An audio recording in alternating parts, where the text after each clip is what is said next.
कभी सोचा है कि कोई इंसान अपनी आराम की एकदम सेट जिंदगी छोड़कर क्रांति की आग में क्यों कूद जाएगा? आज हम एक ऐसे ही नायक की कहानी समझने जा रहे हैं जिनका रास्ता सबसे अलग और दृढ़ था। सुभाष चंद्र बोस।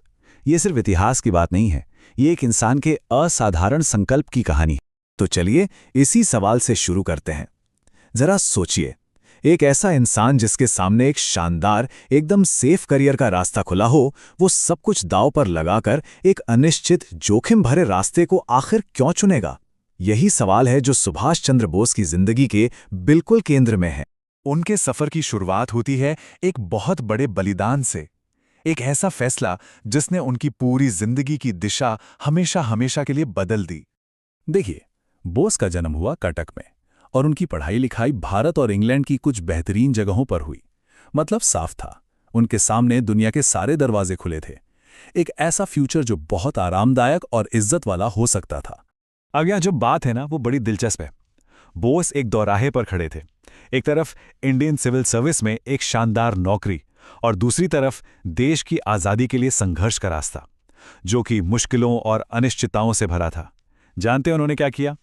1921 में उन्होंने पहले रास्ते को ठुकरा दिया और दूसरा चुन लिया। यह सिर्फ एक नौकरी छोड़ना नहीं था, ये तो एक पूरी जिंदगी का चुनाव था। इस फैसले के बाद बोस ने राजनीति में कदम रखा और भारतीय राष्ट्रीय कांग्रेस में उनका जो उदय हुआ वो किसी उल्का पिंड की तरह था, एकदम तेज। चलिए देखते हैं कि उनका ये राजनीतिक सफर आखिर था कैसा। जरा देखिए उनका पॉलिटिकल करियर कितनी तेजी से आगे बढ़ा। 1920s में कांग्रेस ज्वाइन की, 1930 तक कलकत्ता के मेयर बन गए और 1938 आते आते तो कांग्रेस के प्रेसिडेंट पद तक पहुंच गए। ये साफ साफ उनकी लीडरशिप और जबरदस्त पॉपुलैरिटी का सबूत था। लेकिन 1939 में जब वो दोबारा प्रेसिडेंट चुने गए तो कांग्रेस के अंदर ही गहरे मतभेद सामने आने लगे। बोस का मानना था कि सेकेंड वर्ल्ड वॉर का फायदा उठाना चाहिए, अंग्रेजों पर तुरंत और जोरदार हमला करना चाहिए। लेकिन कांग्रेस के दूसरे बड़े लीडर्स जैसे महात्मा गांधी इस रणनीति से सहमत नहीं थे। उनका तरीका अलग था, वो धीरे धीरे आगे बढ़ना चाहते थे। तो ये सिर्फ स्ट्रैटेजी का टकराव नहीं था, ये तो सोच का, आइडियोलॉजी का टकराव था। और बात इतनी बढ़ गई कि बोस ने अध्यक्ष पद से इस्तीफा दे दिया।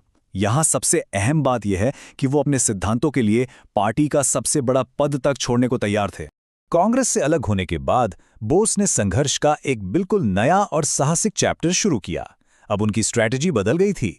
वो देश की अंदरूनी पॉलिटिक्स से हटकर एक ग्लोबल फ्रंट बनाने पर फोकस कर रहे थे। तो 1941 में जब अंग्रेजों ने उन्हें कलकत्ता में हाउस अरेस्ट कर रखा था, तब उन्होंने कुछ ऐसा किया जिसके बारे में कोई सोच भी नहीं सकता था। वो भेष बदलकर कड़ी से कड़ी निगरानी को चकमा देते हुए भारत से निकलकर सीधे यूरोप पहुंच गए। सोचिए, ये सिर्फ जेल से भागना नहीं था, ये तो आज़ादी की लड़ाई को एक इंटरनेशनल स्टेज पर ले जाने का एक बहुत बड़ा और साहसी प्लान था।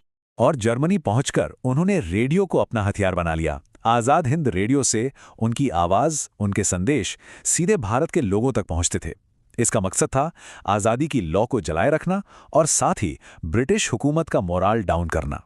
अब आता है बोस के सफ़र का वो हिस्सा जहां वो एक राजनेता से एक कमांडर बन जाते हैं, एक ऐसी सेना का नेतृत्व करते हैं जो भारत की आज़ादी के लिए लड़ने वाली थी।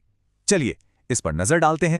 यूरोप से एक और खतरनाक सफ़र तय करके वो साउथ ईस्ट एशिया पहुंचे और फिर 21 अक्टूबर 1943 को उन्होंने सिंगापुर में आज़ाद हिंद यानी स्वतंत्र भारत की एक प्रोविजनल गवर्नमेंट की स्थापना की। भले ही ये एक सिंबॉलिक कदम था, लेकिन ये बहुत पावरफुल था। ये दुनिया को एक सीधा मैसेज था कि भारत अब अपनी आज़ादी का दावा कर रहा है। और इसी के साथ उन्होंने इंडियन नेशनल आर्मी यानी INA की कमांड संभाली। उन्होंने इस सेना को फिर से ऑर्गेनाइज किया और इसे ब्रिटिश साम्राज्य के खिलाफ एक जीती जागती लड़ने वाली ताकत बना दिया। और यहीं पे उन्होंने अपना वो सबसे मशहूर नारा दिया जिसने लाखों लोगों के दिलों में आग लगा दी, तुम मुझे खून दो, मैं तुम्हें आज़ादी दूंगा। ये सिर्फ एक नारा नहीं था, ये सबसे बड़े बलिदान के लिए एक सीधी पुकार थी।